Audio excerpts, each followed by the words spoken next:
आज से 21 साल पहले जो पार्लियामेंट पे हमला हुआ था उसकी आज बरसी है। बरसी के दिन इस तरह की जो चूक हुई है ये बहुत बड़ी चूक है। ये सब कराया राहुल गांधी का है। मैं सारा थोप रहा हूँ इसलिए कि कर्नाटक से आते हुए बंदे वो भाजपा से लेटर लिखवाते हैं और कोई भी व्यक्ति अगर जाएगा नेता के पास तो लेटर लिख के दे देगा। अब उसके बारे में तो जांच पड़ताल हुई नहीं, लेकिन ये मन भटकाने के कारण जो 350 करोड़ हुआ है ना कब्जा, उस पे ये पर्दा डालना चाह रहा है राहुल गांधी। राहुल गांधी ने गेम खेल दिया और यही राहुल गांधी का ही देन है। तो आगे अलर्ट कर दिया गया है भाजपा को कि अब चाहे विपक्षी हो वो इतना नीचे गिर चुके हैं कि अब तो मंदिर जो है हमारा लोकसभा उसको भी नहीं बख्श रही। ये भी हो सकता है कि विपक्ष का भेजे हुए कोई ऐसा लोग हों जो सत्ता को बदनाम करना चाहते हो, पार्टी को बदनाम करना चाहते हो। नमस्कार, आप देखना शुरू कर चुके हैं लोक कल्लो बात और मैं हूं आपके साथ शशांक गौड़।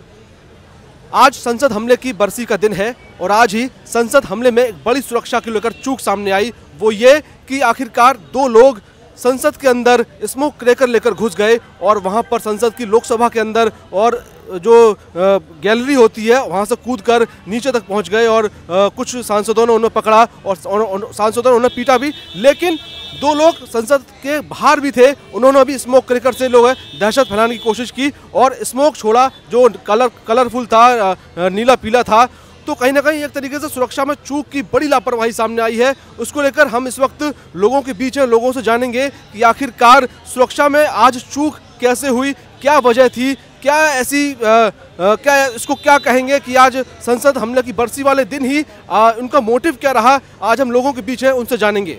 संसद हमले की आज बरसी है और आज ही के दिन जो है इतनी बड़ी चूक हो गई, क्या कहेंगे आप इसको?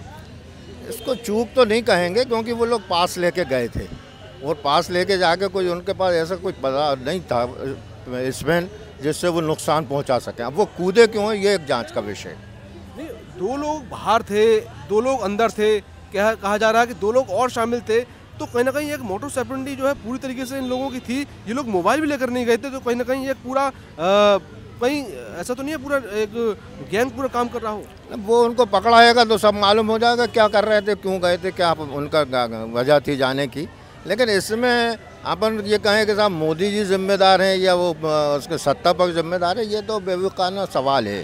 अच्छा, एक चीज़ और, चलिए मोदी जी उसमें तो उनका कोई लेना देना नहीं है, लेकिन मैं ये जानना चाह रहा था कि ये लोग जो है तमाम तरह के नारे लगा रहे थे कि भारत माता की जय भी कह रहे थे, महिलाओं की सुरक्षा को लेकर भी सवाल उठा रहे थे और भी जो है ये कह रहे थे कि जो है तानाशाही नहीं चलेगी। तो इन सब बातों को लेकर जो है क्या लगता है कि ये जो है कहीं ना कहीं ऐसे लोग थे जो क्या कुछ सियासी लगता है आपको कोई मामला? नहीं, ये ऐसा लगता है, ये भी हो सकता है कि विपक्ष का भेजे हुए कोई ऐसा लोग हों जो सत्ता को बदनाम करना चाहते हो, पार्टी को बदनाम करना चाहते हो। और आजकल तो ऐसा है कि कोई भी किधर है, आज इधर खड़ा हुआ है कल उधर चला जाता।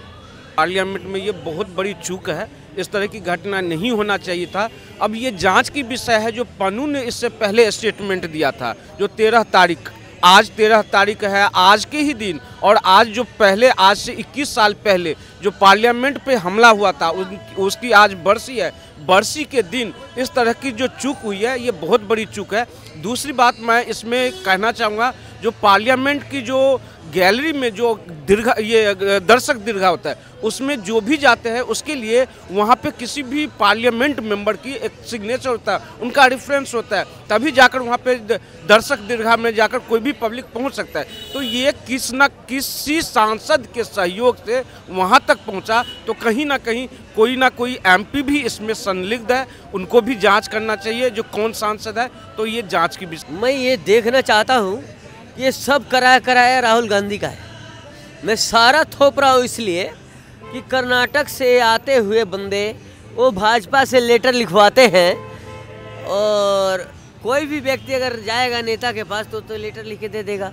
अब उसके बारे में तो जांच पड़ताल हुई नहीं, लेकिन ये मन भटकाने के कारण जो 350 करोड़ हुआ है ना कब्जा, उस पे ये पर्दा डालना चाह रहा है राहुल गांधी।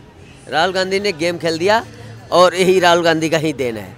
मैं और कुछ नहीं बोलना चाहूँगा, लेकिन ये बहुत बड़ा अच्छा किया है कि बाल हमारे संसद में कोई भी बड़ा खतरा नहीं हुआ है। और मैं ये चाहना आप कह रहे हैं कि ये सियासी जो है गेम हुआ पूरा? पहले भी था, जो 2001 की बात है ना, उस समय भी यही हालात थे, क्योंकि इन लोगों को अपना कुर्सी के चक्कर में पूरा इंडिया को बर्बाद करना चाह रहे हैं। तो ऐसा कुछ नहीं है, मोदी सरकार अपना पूरा समीक्षा लेंगे इसके बारे में। और मैं ये कहना चाहता हूँ कि मोदी सरकार को ये बहुत बड़ा फायदा होगा। कैसे होगा कि ये तो कुछ हुआ नहीं, लेकिन अब कोई भी जाएगा ना तो उसका जूता तो क्या, उसका चड्डी भी खोल के चेक होगा। अब नियम लगेगा। और मैं ये कहना चाहता हूँ कि ये बहुत ही ये मतलब ये साजिश की तरह हुआ है काम, क्योंकि भाजपा को नीचे गिराने में ये कांग्रेस वाले कुछ कम नहीं छोड़ रहे हैं। इन लोगों को जो 300 करोड़ कितने नोट अभी पकड़े गए हैं ना, ये इसको छुपाने के चलते ही ये काम करा दिया। सुरक्षा में भारी चूक नहीं है, ये तो आगे अलर्ट कर दिया गया है भाजपा को कि अब चाहे विपक्षी हो वो इतना नीचे गिर चुके हैं कि अब तो मंदिर जो है हमारा लोकसभा उसको भी नहीं बख्श रही है। अब हार का बदला हो सकता है लिया जा रहा है, कैसे लिया जा रहा है ये यही जानते हैं। कभी इनके सांसदों के पास 300, 700, 500 करोड़ रुपया पकड़ा जा रहा है, वो भी कैश। कहाँ से आ रहा है, कैसे आया, इसका कोई जवाब नहीं है। लेकिन राजनीति जो है इतने निचले स्तर पर ही आ गए हैं ना करने के लिए, जिसका कोई भी उदाहरण देना जायज़ नहीं समझते हम। कि मतलब लोकसभा का जो मंदिर कहने वाला, जहाँ पर देश को चलाने वाले बड़े बड़े शोधा बैठे हुए हैं, उधर इतनी बड़ी चूक हो जाना, तो ये तो बहुत निंदनीय बात है। ये बताया जा रहा है कि जो ये नारेबाजी कर रहे थे, भारत माता की जय बोल रहे थे, महिला शक्ति पे बोल रहे थे, और जो है कह रहे थे कि तानाशाही नहीं चलेगी, तो कहीं ना कहीं लगता है कि पूरा सियासी मोटो सपोर्ट नहीं थी। देखिए, तानाशाही तो अभी हुई नहीं है। अगर तानाशाही हुई होती ना, तानाशाही हुई थी इनकी दादी के समय में, जब इन्होंने क्या करा था, अब वो लगा दी थी, इमरजेंसी लगा दी थी और सबको जेलों में ठूस दिया था।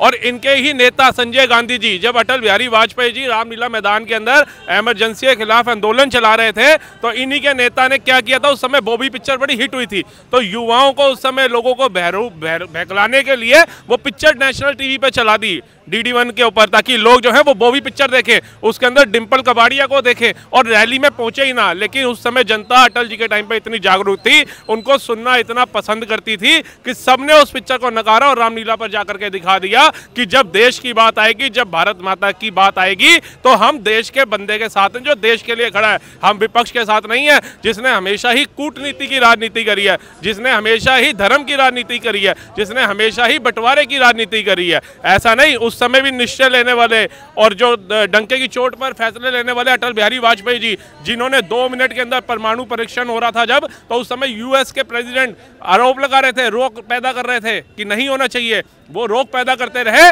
और अटल बिहारी वाजपेयी जी के नेतृत्व में परमाणु का परीक्षण हुआ। साथ ही साथ हमारे को आंख दिखाने वाला अपना पाकिस्तान, जिसने कारगिल युद्ध के ऊपर कब्जा करना शुरू कर दिया, अटल जी ने परवाह नहीं करी कि US क्या रोक रहा है या बाहर की कंट्रियां क्या रोक रही हैं या क्या दबाव बना रही है। उसका परिणाम हुआ कि हमने फतेह किया कारगिल का युद्ध और जीत करके आए। ऐसा नहीं कि हारे और 93,000 सैनिक भी वापसी कर दिए और हमारे जो सैनिक थे वो आज भी वहां पर कारागार में सड़ गल रहे हैं। ऐसे नेता नहीं थे और आज उन्हीं का रूप दूसरा निकल कर आया है हमारे सामने, मोदी जी, नरेंद्र मोदी, जिन्होंने डंके की चोट पर फैसला लेने वाले। जबकि पुतिन जी का भी बयान आया, उन्होंने कहा कि ये जो भारत का प्रधानमंत्री है ये डरता नहीं है, ये दृढ़ निश्चय लेने वाला प्रधानमंत्री है और हम इसके साथ हैं। ऐसे ऐसे भारत के अलग विदेशों के जो ताकतवर देश है, उनके प्रेसिडेंट अगर ऐसी बात बोलते हैं तो ये इस पे हमारे को गर्व होना चाहिए। कांग्रेस को गर्व नहीं होगा, उन्होंने कभी भी मोदी की तारीफ करी ही नहीं। चाहे धारा 370 देख लो, उसके हटने के बाद आज कश्मीर किस हालात में है और उस समय किस हालात के अंदर था, कोई भी मुद्दा उठा लो। आज ये लोगों को भटका रहे हैं लोकसभा का मुद्दा ला करके, कहते हैं इनको मालूम है इनके पैरों तले जमीन नहीं है, कहते हैं इनको मालूम है इनके पैरों तले जमीन नहीं है, पर इनको यकीन नहीं है। अब ये भारत के ऊपर 70 साल राज किया इन्होंने, 70 साल, लेकिन आज ये मुट्ठी भर के एक उंगली बराबर नहीं रह गए, 52-50 सीटों में रह गए। तो इनको ये जो घबराहट है ना, ये बर्दाश्त नहीं हो रही कि जनता इतनी जागरूक कैसे हो गई और भारत के अंदर जो युवा सबसे ज्यादा तादाद में है वो जागरूक कैसे हो गए और एक मुश्त होकर के मोदी के साथ क्यों चल रहे हैं।